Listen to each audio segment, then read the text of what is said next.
Hello everyone that's joining today.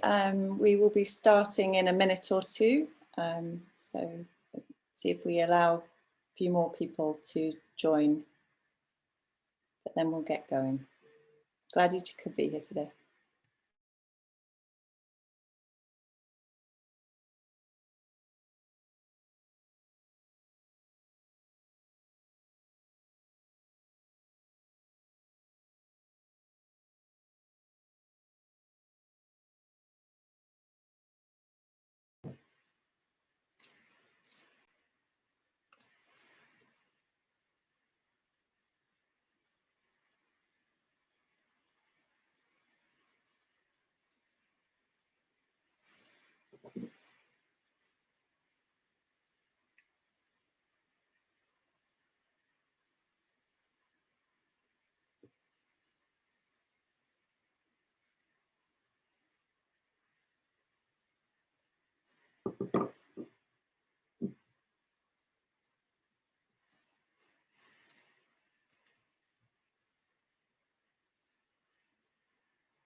Okay, I suspect we'll have some people joining us as we go, but I know that everyone has tight schedules to keep to, so we'll start promptly and yeah,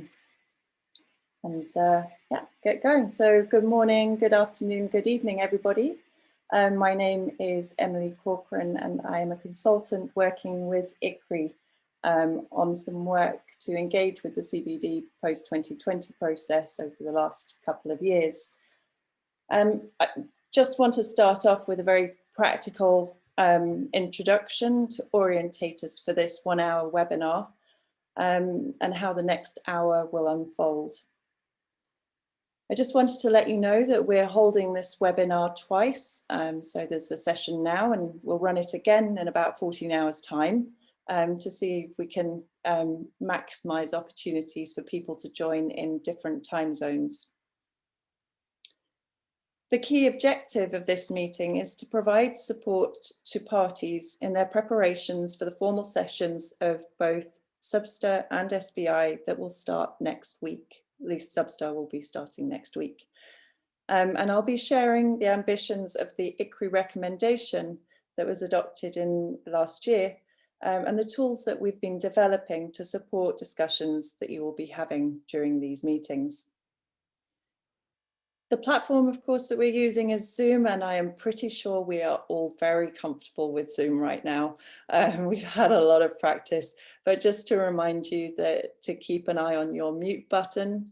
If you have the bandwidth and can turn your camera on, then that's lovely. It's always nice to see faces, but recognize that everyone has different circumstances.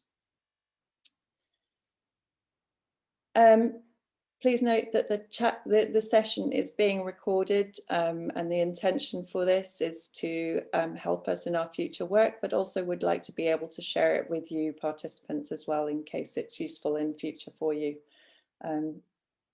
We will be using the chat function to ask questions or ask for the floor. So please feel free to use that as well. And my colleague from the ICRI Secretariat, Tom Dallison, will be keeping an eye on that as we go through the session. I just wanted to make particular thanks to my colleagues from the ICRI Secretariat and also to Alfred Gemes from WCS, who has been incredibly helpful in getting this webinar up and running in a relatively short period of time.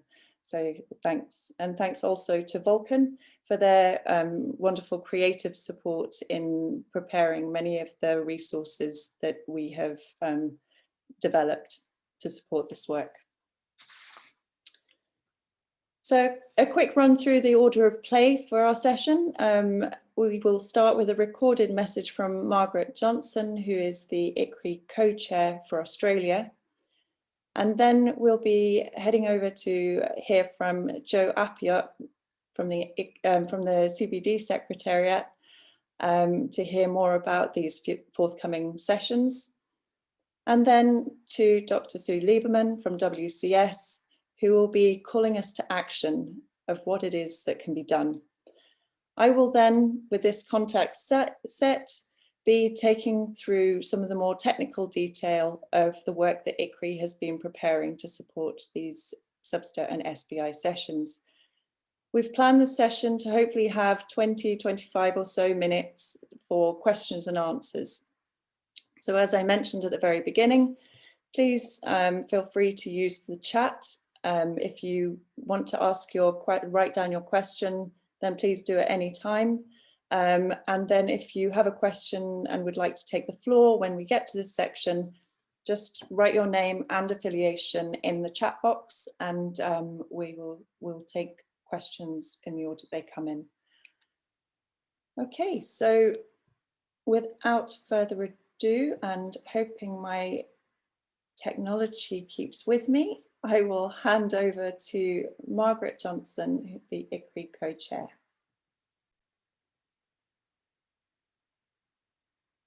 See everyone working hard to ensure coral reefs are effectively incorporated. Almost, my apologies. Tom, can I just check that the screen is showing correctly? Yep, great, thanks. Hello everyone, it is my pleasure to be here again and to see everyone working hard to ensure coral reefs are effectively incorporated into the CBD Global Biodiversity Framework. First of all, I would like to thank Emily, Francis and Alfred for arranging for us to come together again ahead of the next SBSTA meeting. I understand we are having participants from 27 countries and 14 organisations, which is fantastic.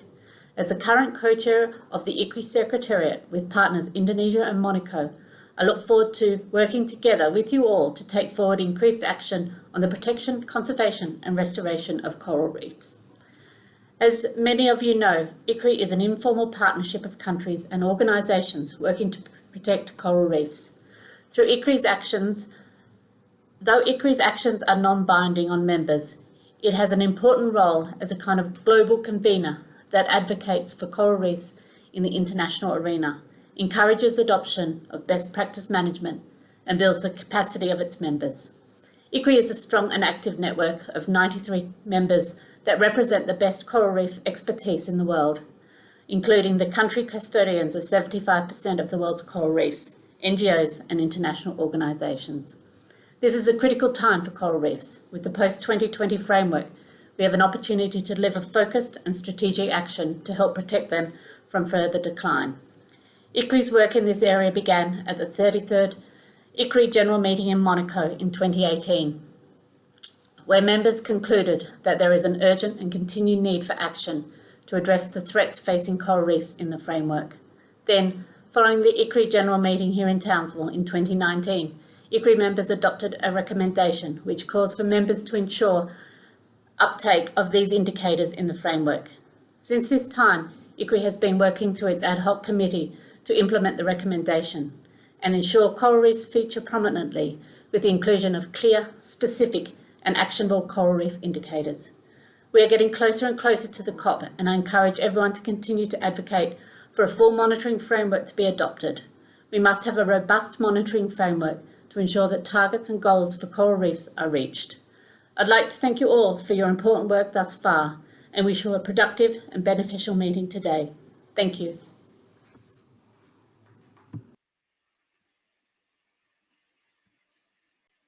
And thanks to Margaret for sending that message to us, setting us up nicely to dive into the subsidiary meetings and hand over to Joe Appiatt from the Secretariat of the CBD.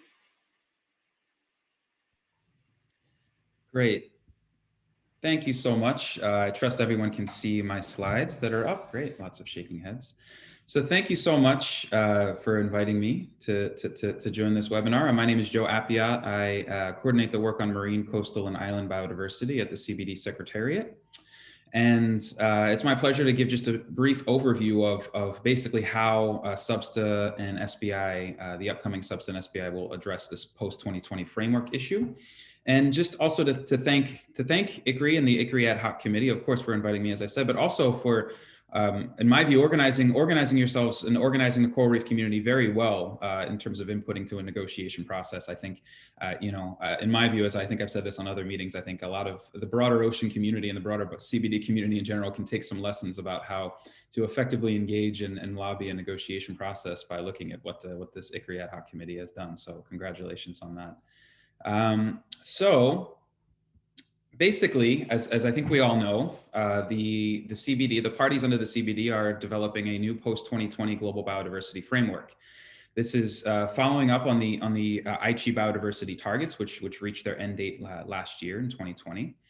And this framework will contain a new set of global goals and targets and is expected to be adopted by the 15th meeting of the Conference of the Parties to the CBD, which is planned now for October of this year.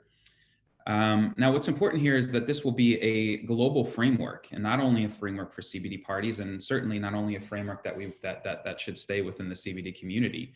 As we all know, if we hope to actually make progress and reduce the drivers of biodiversity loss and really enact the kind of transformational change that we need, then action needs to be dispersed and engaging a broad range of stakeholders and sectors across basically nearly all of society. The framework will address not only biodiversity and what has to be done to conserve and sustainably use biodiversity, but will also speak to the range of services that biodiversity provides for people, livelihoods, nutrition, climate change. So really, one of the factors and one of the ways that this framework is expected to be a bit different than the Aichi targets is that whereas the Aichi targets had a set of targets around all at the same sort of level, how the framework is currently constructed is that it will have a series of action-oriented targets and outcome-oriented goals. So not only what are the processes and measures that have to be taken or should be taken, but also to what end, what kinds of outcomes do we want to see from all of these actions? And that's that sort of dual focus is something that is a bit new as compared to the Aichi targets, and in our view, quite important in looking at the kinds of objectives that we collectively want to achieve. And as I think we'll have some discussions in this session, that it does contain a number of targets and goals directly relevant to coral reefs. Now, looking at the remaining sort of steps in the process, just where we are now, and a lot of this is all starting very soon. It's kind of giving a lot of us some heart attacks in the Secretariat. But we have the 24th meeting of the CBD subsidiary body on scientific, technical, and technological advice, which we call SBSTA. This is providing advice to the post-2020 working group on monitoring frameworks and indicators, as well as scientific and technical advice on the framework overall. Meetings and the SBSTA will begin next week and basically go through all of May and into June. And I'll give a little bit of an update on the sort of how those sessions are broken down in the subsequent slide. We also, at the same time, concurrent with the SBSTA, but of course not overlapping in actual sessions, is the third meeting of the CBD subsidiary body on implementation, or SBI. Now, as the name implies, this will focus on providing advice and input to the post-2020 working group on resource mobilization and other aspects for implementation of the framework. Now, what's important to note is that these two subsidiary bodies are feeding in, with respect to the post-2020 framework, are feeding into the post-2020 working group. So with nearly all other issues under SBI and SBSTA, basically SBI and SBSTA talk directly to the COP, except for this issue. This is the one issue that is different, in that the post-2020 working group is the main body that is negotiating the whole framework and is receiving the advice, will receive the advice from SBSTA and SBI, and then on the basis of that, continue to negotiate the framework and its indicators, then send it off to the COP. So that's an important point to note, is that SBSTA and SBI will address a range of topics, as they always do, but for this topic, for post-2020, those issues are feeding directly into the post-2020 working group, which currently, the third meeting of that working group, and which will likely be the last meeting of that working group, is scheduled for 2 to 7 August. Those dates are still TBC. We're not quite sure exactly how that will go. This is all new for us. All of these virtual negotiations, this is the first time ever in the history of the convention that we're doing these things, but we have a lot of first time evers this past year. And then the post-2020 working group will then send the, hopefully, what's nearly finished, nicely polished super strong framework to the 15th meeting of the COP, which is expected to take place 11 to 24 October in Kunming, China. Of course, and at the moment, this is planned as an in-person negotiation, but this is a big caveat. Of course, we have to see what will happen, and we're monitoring the situation very closely with respect to COVID and any issues that may prevent us from having a COP on these dates. So in terms of what SBI and SBSTA will look at with respect to post-2020, and as I said, both SBI and SBSTA are looking at a number of different issues in addition to the post-2020 framework. So SBSTA 24 will directly address the post-2020 monitoring framework and indicators under agenda item 3, not item 6 on marine issues. And this is something that we saw when we had the informal sessions of SBSTA, is that a lot of delegations were making statements on the post-2020 framework under agenda item 6, but item 6 is on marine issues, basically other than the post-2020 framework. So please focus any interventions, input to agenda item 3 when you're talking about the post-2020 framework. So this will review the SBSTA at agenda item 3 will review the documents SBSTA 24/3 and its addendum 1, which is elements related to the components of the goals and targets and elements for monitoring and indicators. There's also a very interesting document, which is addendum 2, which is still being revised, and it should be up this week, I believe. We opened that up for peer review, but that's basically some contextual, scientific and technical contextual information for those for all of the goals and targets, which does provide a bit of a background to some degree on what the issue of the background on the issue that those goals and targets, that each goal and target is addressing.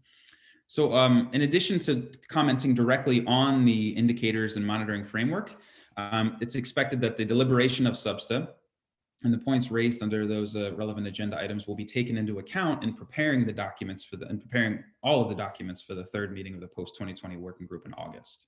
So that's for SBSTA. For SBI, it's a bit more dispersed to some degree. So SBI will directly address the post-2020 framework under agenda item 5, but it will also have a number of other items that are highly relevant and in some way directly relevant to the post-2020 framework, including agenda items 6, 7, 8, 9, and 11. Generally, these are dealing with different aspects of resource mobilization and means of implementation of the framework, but I highly recommend that you check the annex of document CBD/SBI/3/4, which actually gives a very useful overview of which SBI agenda items address the post-2020 framework and how. So that's actually a really useful way to sort of orient yourself when you're looking at where and how to intervene on this issue under SBI. But with SBSTA, it's a little bit easier. It's just under agenda item 3. So basically, with respect to how this is all going to go in this virtual world, as I said, this is all brand new for us. We're doing this in a relatively short time frame. We weren't sure if the parties would agree to have these kinds of virtual negotiations, but they did. So we're just with many of us, we're sort of learning as we're going, but we are confident that we can have that we can have a sound negotiation, sound sessions, really open and inclusive and accessible sessions for SBSTA and SBI. Now, as I said, as I noted in the earlier slide, the time frame is relatively broad. We have basically all of May and then going into part of June for both SBI and SBSTA. But those the actual sessions themselves will be split, so there is little to no conflicts between sessions of the main items, of the main deliberations, the main discussions and the main items, as well as on the contact groups. And one way to really help see where and how you should be paying attention to this is to go to the scenario document. So both there's one scenario document one timeline table, one schedule that is the same schedule that it's in two different scenario documents, but the scenario document for SBSTA, which is 24/1/add2, and then the scenario document for SBI. But in the annex of those documents, they both contain the same timeline, the same exact timeline that show you exactly when those items are expected to come up, when contact groups will be scheduled. So that is all really useful information in terms of knowing when and where and how to connect on these. And then furthermore, on the Substa and SBI web pages under info links, there's a lot of information on how to register online, technical information for how to connect, a lot of all that information, all that sort of logistical information that would be really important for making sure that you can actually connect and follow the discussions. So I have lots more thoughts, and of course I'm happy to answer any questions on this, but I thought we would didn't want to go on too long and give some time for discussion and questions on the real substantive issues that we're trying to get out on coral reefs. So I'll stop there. Thank you.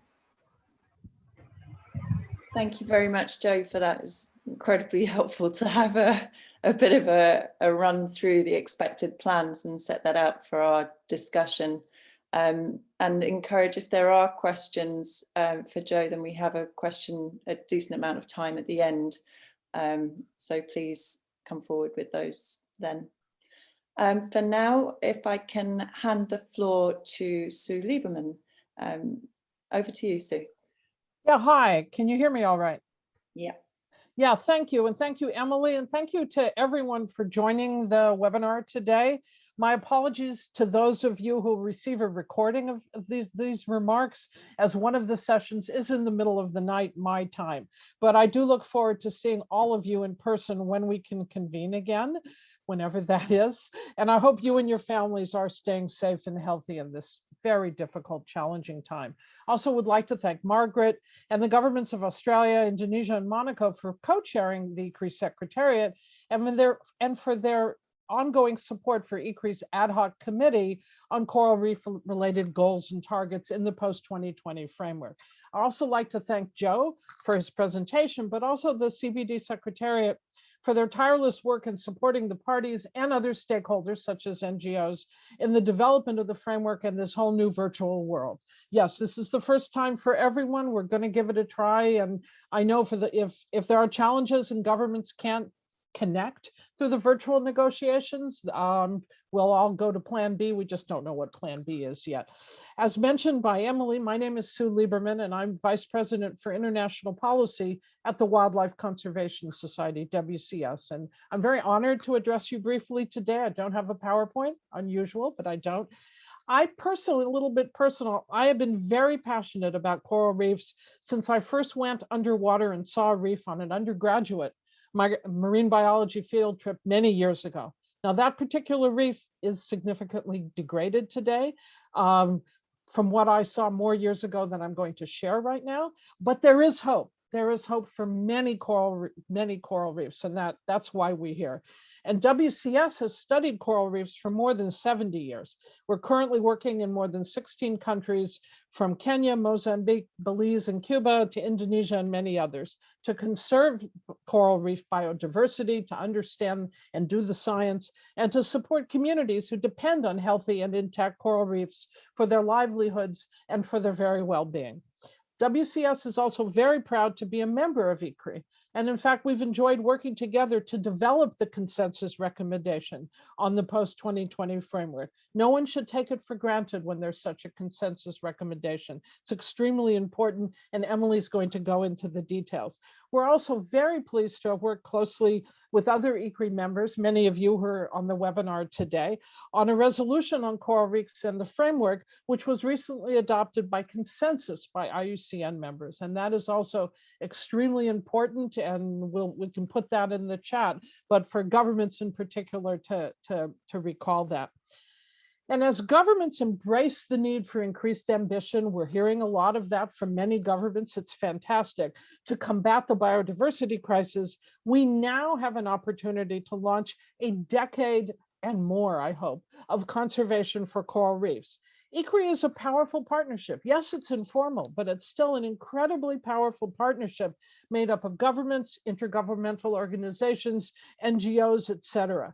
But it's now up to those of you who are government representatives of ICRI to take this recommendation forward within the CBD negotiations to ensure it becomes a vital part of the framework. We as conservation NGOs can speak, of course, we'll try to speak, but it's really up to you, the governments now. This will require coordination by all of us. organizations, governments, and working together. It will require vocal and proactive interventions during all these upcoming regional and global meetings and negotiations to ensure that the ICRI recommendation is included in national negotiation positions and CBD meeting outcomes. In fact, I spoke to one government who said, well, we joined the ICRI recommendation. We don't need to put it in our intervention, or we'll talk about it under marine. I would say no. It's really important at this stage that you governments put your support for coral reef conservation and the ICRI consensus recommendations into your interventions. Joint interventions are a great idea, and we as conservation organizations are happy to help with that. Absolutely, we're all in this together. But now is the time to increase our collective efforts to secure positive outcomes for coral reefs in Kunming at the CBD conference of the parties. And we hope that Kunming will be in person, of course. But with the uncertainties surrounding these virtual negotiations that the pandemic compels, basically, it's even more vital that you, the parties, champion these precious and threatened ecosystems. All of this is easier when you're in person and you go up and you say, hey, don't forget to include this. But it's really important that we work together for the SBSTA negotiations, the SBI negotiations, the working group negotiations, and leading up to the COP. And my colleagues at WCS and I look forward to working with all of you to realize the best possible outcomes for coral reefs at the meeting in Kunming, and of course to working with all of you on coral reef conservation after the COP as well. And thank you very much. And I'm happy to answer questions if they come up at the end. Thank you. Wonderful. Thank you so much, Sue, for setting what needs to be done next. And hopefully now I'll be able to share with you all some of the content of what Sue was talking about, how to do it. And now we can go to a little bit about what it is that we need to ask for in those interventions going forward. So I will now again share my screen.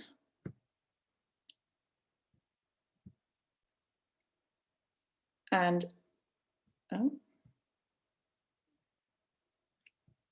hopefully in one moment,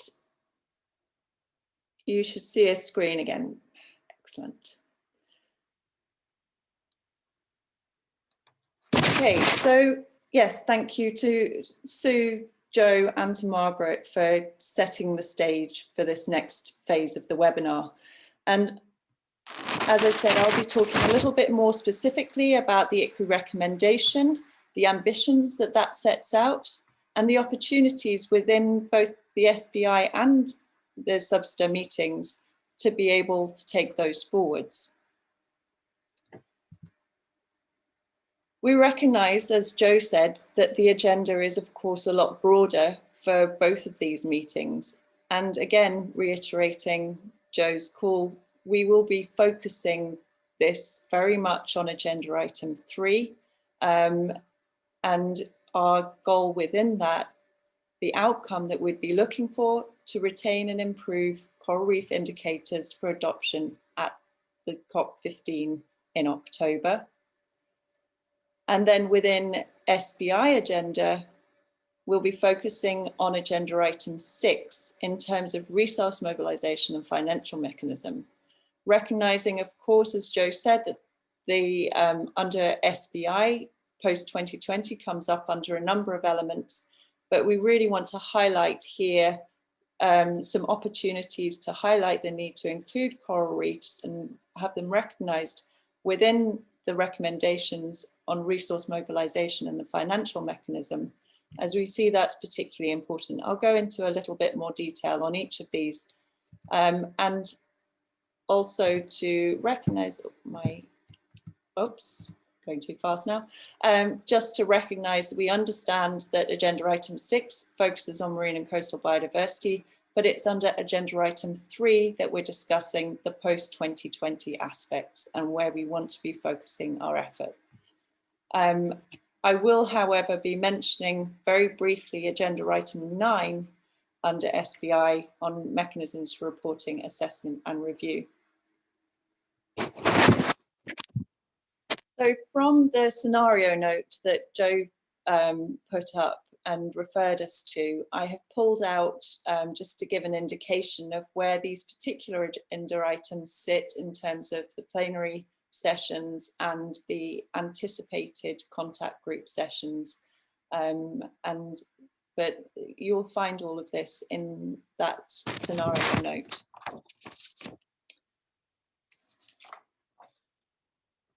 The intention, as I understand, is that the bulk of the post-2020 work will be undertaken in May, so as to try and keep on track for the for meeting the deadlines of the open-ended working group planned for August, and then on to the CBD COP in October. It's all quite a tight schedule to keep it on track. I don't envy the Secretariat's work, I have to say. It's a big challenge. So let's start with the Subster 24 item 3. And there are a number of documents that are pertinent here. We will focus on CBD Subster 24 3 add 1 and add 2. Coral reef systems, as we've heard, continue to be both highly valuable and also critically vulnerable to both the global and local stresses. They're a global asset and they're a flagship ecosystem. Margaret highlighted in her opening statement that this is a really critical time to prevent collapse of this ecosystem as we know it, with huge implications for people and nature. And so if we're to turn this trajectory around, we need to know how to detect change and whether the ecosystem is responding to the interventions that we're taking, or if we need to change track. ICCRI submitted, so that's setting the scene a little bit. I'll talk about the two documents separately, and I'll start a little bit backwards with the add 2 document.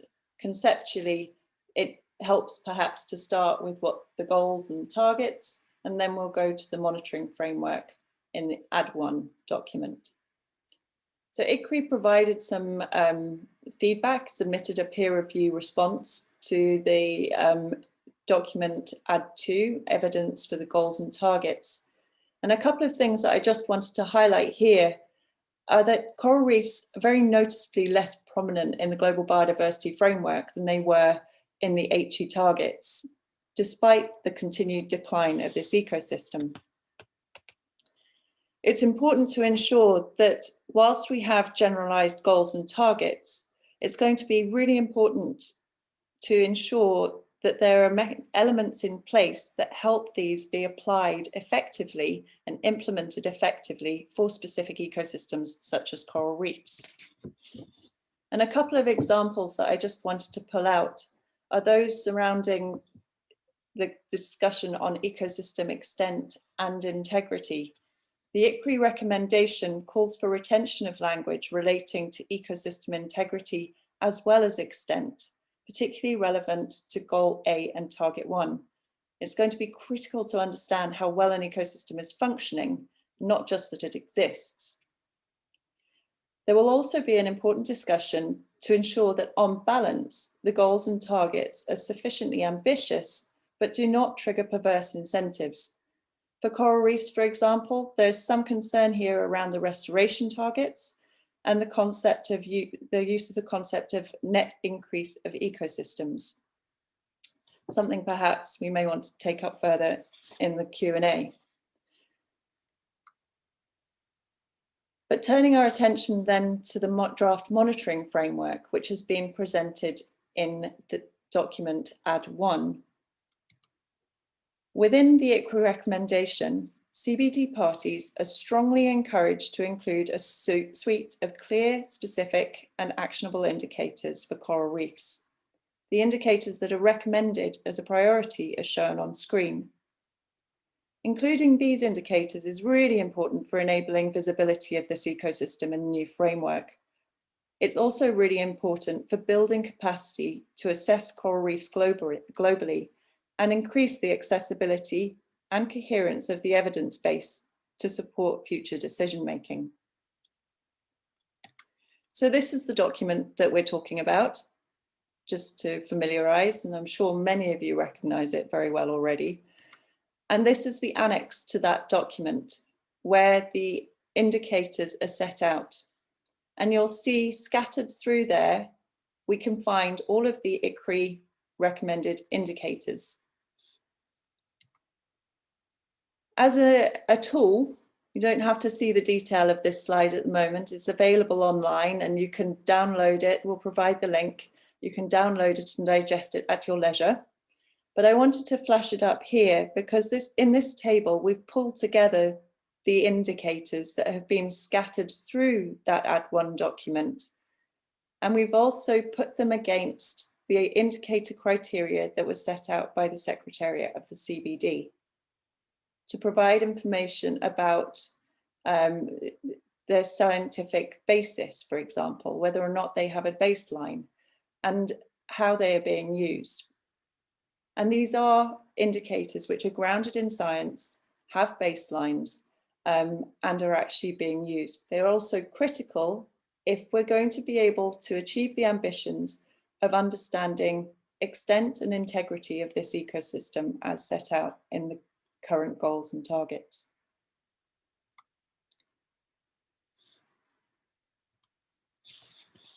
I mentioned that these are indicators that are being used. To check this, we went to coral reef countries and we asked them whether they include them or not in their monitoring programs. And this is the analysis of this survey is still going on, but I just wanted to pull out a quick snapshot that shows that actually, yes, and these indicators are being used. And if they're not currently being used, then countries said that they either are already planning to use them or have an intent to use them. So these are viable indicators which are being recommended.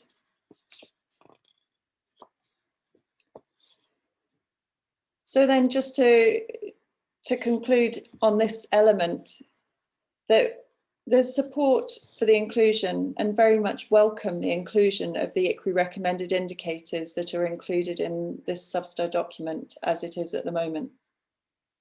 And also want to advocate for the adoption of a full monitoring framework, including coral specific indicators at the CBD COP15.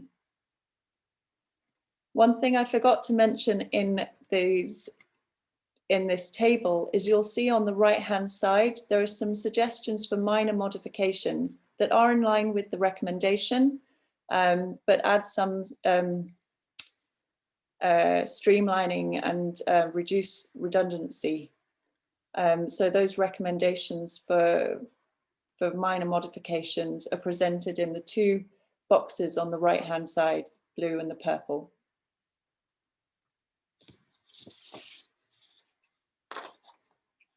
So now I just want to briefly turn our attention to the subsidiary body on implementation meeting and focusing on agenda item 6 and quick mention of agenda item 9. For item 6 on resource mobilization and financing mechanisms, we're urging parties to ensure that any recommendations that come from SBI 3 to the open-ended working group and onto the COP identify coral reefs clearly as a priority flagship ecosystem for conservation and sustainable use. Then under agenda item 9, which is on reporting, assessment and review, we just want to highlight here that this depends on globally standardized indicators, and so takes us back to the discussion under Substar that we've just been talking about, needing a clear, coherent set of globally standardized coral reef indicators to help contribute to this review and assessment. It's worth noting also that there will be funding needed to build capacity for monitoring the state of coral reefs and the impact of interventions. And this needs to be explicit if these challenges are going to be met. The documents that I've been referring to and the table that I showed are all available on the ICRI dedicated resource pages. We have a coralpost2020.org, which you would have seen at the bottom of pretty much every slide, I think. And also Tom is pasting links into the chat as well for you to go and explore. We'll also be sending follow-up email to all participants to provide you with these links as well. We'd like to stay in touch and we'd like to offer establishing a WhatsApp group dedicated to being able to provide any information relating to opportunities to raise issues related to coral reefs and ensure these elements are included. We can highlight relevant agenda items or provide any real-time technical support from ICRI experts. If there are people that strongly prefer a different tool, then of course we'd be happy to consider that, and please mention in the chat. If people are happy to use WhatsApp, then there is a link in the chat which is an automatic invite to the group. So please, if you just from your phone click on that, then you'll be able to be added to the group. Alternatively, there is a QR code on this slide and on the slides following, and that does the same thing effectively. It's an invite to the WhatsApp group, and I'm always really slow at loading up things on my phone. So I thought I'd give you a few slides notice. So if you want to take a photo of it and then use it at your leisure. But please, you're very welcome to engage in this dialogue as we go forward through this group.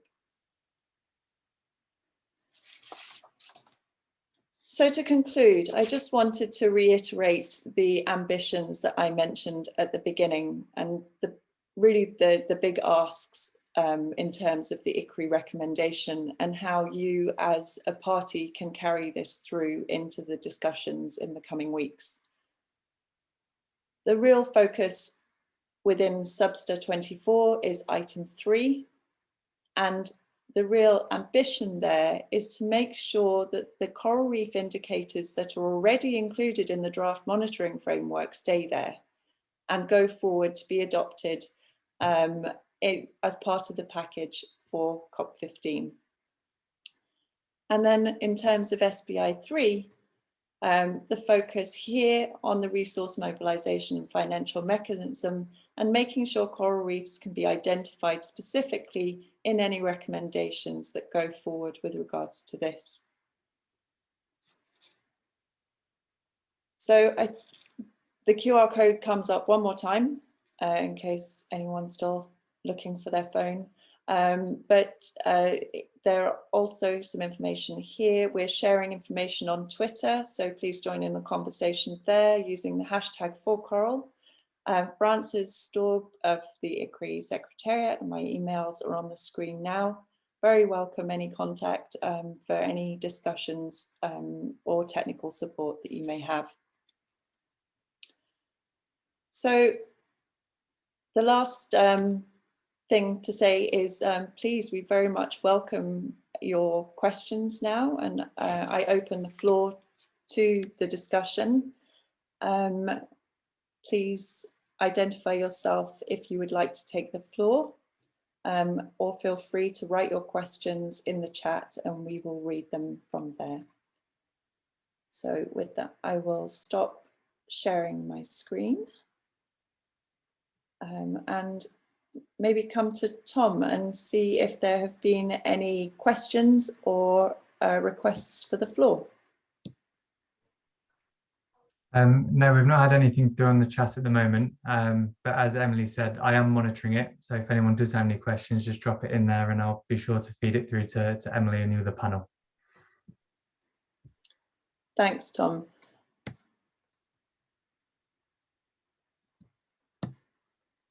If anyone else would like to take the floor, then perhaps I think we have hand raising as well.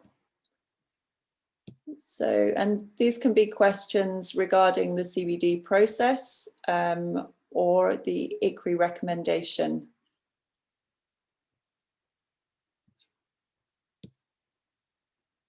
or a discussion perhaps on how best to engage from here? Marcia, I see your hand, and please. Yes, well, maybe I haven't been involved in this process enough, but I just find all of these documents, these meetings, these, you know, agenda items, 3, 6, whatever, a little confusing.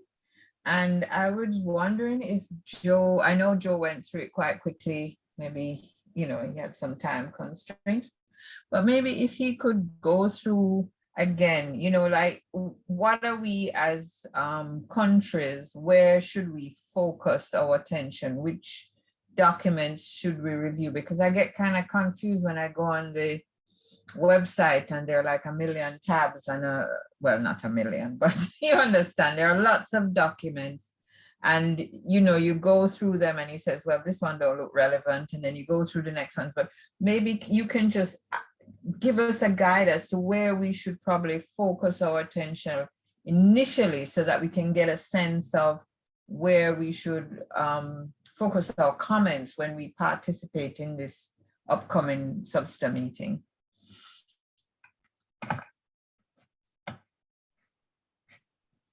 Joe, please go ahead. Sure. Yes. Well, thank you for that. I certainly appreciate that point. And if there's one thing the UN world is very good at doing, it's making things very complicated and convoluted. So I certainly empathize. And if I was not in the Secretariat, I probably would have a lot of confusion as well. So yeah, so I you know, the framework itself and the framework itself is, you know, the processes around it can be rather confusing. And what's also a little bit different this time as compared to when the Aichi targets were adopted is that the parties also wish to adopt the you know, the monitoring framework and the indicators at the same time, which is even more complicated. But you know, that's where that's part of the reason that these things become so complicated. So in terms of the immediate meetings coming up, and of course, I mean, Emily and others here can probably speak with more specificity with regards to the coral reef aspects of these things. But with regards to the meetings starting next week, for SBSTA, the main focus is the monitoring framework and the indicators. And the proposed monitoring framework and indicators is contained in document 24/3/add1 or addendum 1, and in particular, the annex of that. So if you look at, I mean, the main focus for post-2020 at SBSTA is this add1 document, which has this table of indicators. It has the table of all of the proposed goals and targets and milestones with the proposed indicators for those.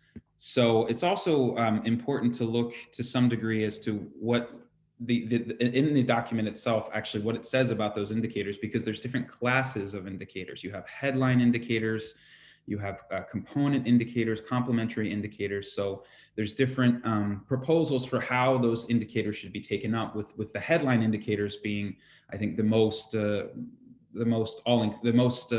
let's say we would expect, or how it's being proposed is that all parties would report in some way against the headline indicators, and then also ideally against the other indicators if they can. So for SBSTA, the main focus there is should really focus your attention on that table in the annex of the add1 document. For SBI, it's not so simple, and it really depends on what issue you're interested in and what issue you're really keen on looking at, because SBI is looking at the different aspects, as we've discussed, the different aspects of the means of implementation.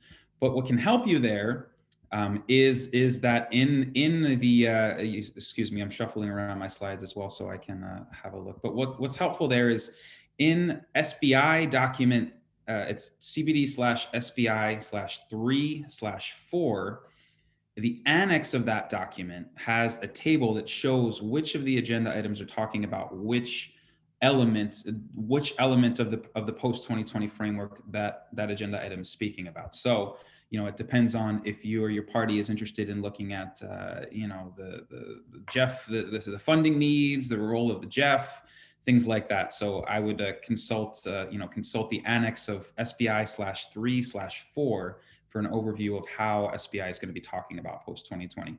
Emily gave a really clear guidance on how the ICRI ad hoc group and the ICRI has sort of focused on terms of the items under SBI, but of course that also is dependent on what your respective delegation, which issues you wish to speak on. So. Thanks, Joe. And Sue, I believe that you can also come in on this point. Yeah, a really brief point. I think it's a really important point that you raised, Marcia, is that no one person, no one government even can understand fully and cover everything, or one NGO. You have to pick and choose. And just because basically it's impossible. It isn't even one person at the Secretariat, I think, who's probably could quote everything going on. So I think it's really super important to do joint interventions, to work with other governments and other ICRI governments, to sign on to an ICRI intervention, and to work with the regional groups, because there are various regional groups of governments, and to get something on this in the regional interventions as well. But don't feel that, oh my God, I can't read this all. I can't even read it, let alone understand it all. No one can. But I think it's important, if you try to do everything, my philosophy is you do nothing. So it's really important, you're a member of ICRI, then work with other governments on joint interventions, etc. Find someone who's in another government that you work with as a partner who may have more of the expertise on this issue, and your government has more expertise on another, but do joint interventions are very powerful. So I would really suggest that, and also work with the regional groups, because then that brings together so much of the expertise. But don't feel that, oh my God, I can't cover it all. Well, no one can. Thank you. Yeah, Joe, please.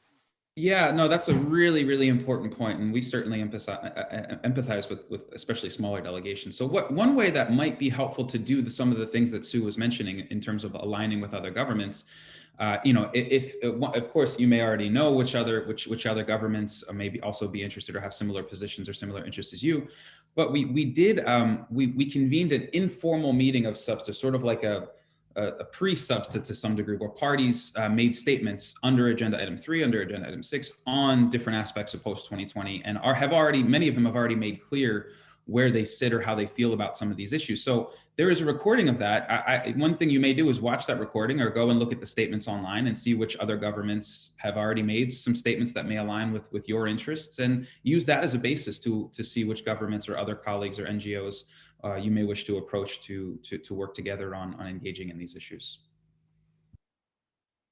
Thank you. Thanks.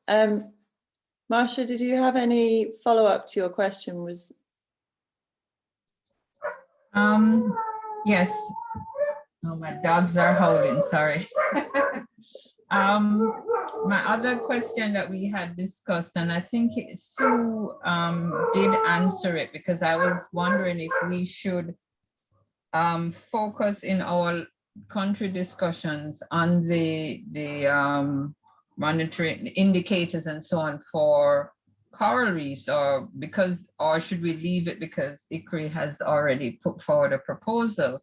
And I think Sue answered that to say, yes, we need to also do it at a country level. So that was my other questions, but it was answered in that presentation.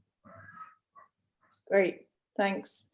I just wanted to pick up a point that Alfred has put in the chat, highlighting that WCS and ICRI are very glad to work with any party interested in leading a joint intervention during either plenary or in the contact groups, if that can help at all. And his email is in there. So please do get in touch. Alfred, did you want to say anything more to that? No, that's it. Thank you, Emily. Just that we are, it just takes one party to step forward and champion this recommendation in the meetings, but we recognize that it's hard to know where to start in terms of getting the various ICRI champions on board. So we are available and happy to help any party with that and getting joint sign-ons and coordinating that, as everyone is quite stressed preparing for these meetings. So just let us know how we can help. Thank you. Great, thanks. I also wanted to pick up a question from Sue Wells, who identified the challenge that of coral reef issues or discussions about post-2020 aspects being lost in agenda item 6. And this is something that Joe mentioned at the very beginning, and something that was noted in the informal sessions. And so, yeah, there is a risk. One of the purposes for running these webinars is to help provide some guidance that it's important for parties to be raising issues relating to the coral reef indicators under agenda item 3 under the post-2020 discussions, and that it doesn't fit within agenda item 6. But I don't know, Joe, if you wanted to say anything more to that question. Yeah, no, it's certainly a valid point, and I understand I certainly understand from somebody outside the process that it may seem confusing. But if you applied that same sort of logic to all the other issues, we have an agenda item on agriculture and biodiversity, on climate. Of course, all of those things are also in the framework too. So it's we have to be able to negotiate the framework, of course, but we also have to be able to advance on these other issues that the parties have requested us to do. So yeah, I mean, unfortunately, there's not a whole lot that we as a Secretariat can do any more than we've already done there. But just to say that, the agenda items, the other agenda items, including on marine biodiversity, it's not, let's say, dealing with every issue related to marine biodiversity. It's following up on specific deliverables and requests that the COP has asked the Secretariat to do. So we procedurally have to report back on these things. On EBSAs in particular is a really critical issue there, but there's a few other minor ones. So yeah, I think it's, and just to reiterate that, if you make a nice statement in agenda item 6 on post 2020, it's procedurally, we can't do anything with that under agenda item 3 if it's not made under agenda item 3. So we have rules that we have to follow, and to some degree we're a bit tied to those rules. And this is an issue where that becomes a little bit complicated and confusing. So yeah, any recommendations are welcome about how to deal with that. Yeah. Thanks, Joe, for that clarification. So yeah, very important. There's one aspect that I also wanted to pick up on, and that's, again, if I can just quickly share my screen one more time, and just highlight this table. This is, when it pops up, this table was produced as kind of a shorthand 2-pager to have at hand and help in your discussions under agenda item 3 of SBSTA, so you can spot what these coral reef indicators are, what they're about, how they fit the criteria, and also you'll see that there are these numbers. These numbers correspond to and help you cross-reference to Annex 1 of the AD1 document on the draft monitoring framework to help you locate where they are. And also this bolded in, for example, under live coral cover, integrity of coral reef ecosystems also helps track in the table in that Annex 1 of the SBSTA document. So we've tried to keep very closely to the terminology and the numbering to make this as useful as possible. But if my recommendation is, this is a good go-to tool to make available in your delegations as a reference when you're focusing or intervening on coral related aspects. So I just wanted to quickly put this up. And again, if anyone wants to ask further questions or have some discussions around this, then very happy to set that up.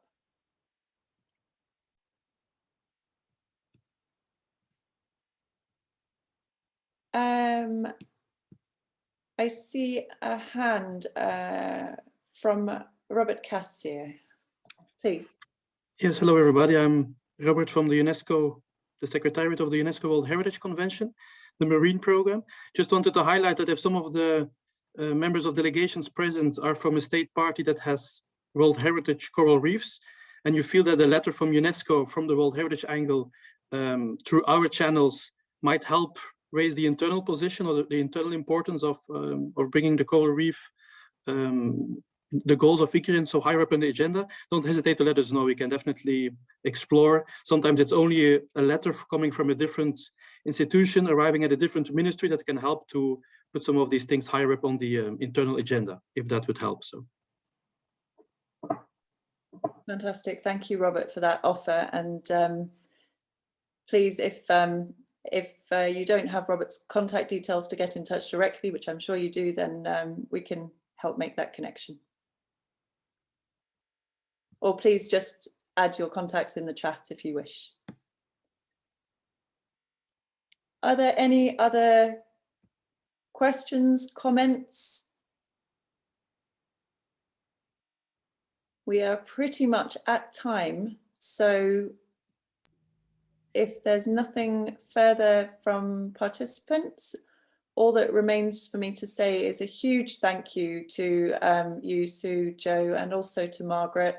Thanks again to my ICRI colleagues, Tom and Francis, and also to Alfred, and wish everyone a good evening or rest of your day, and look forward to continuing this discussion further. Thank you all. Thanks, everyone. Take care. Bye. Thank Thanks. you. Thank you.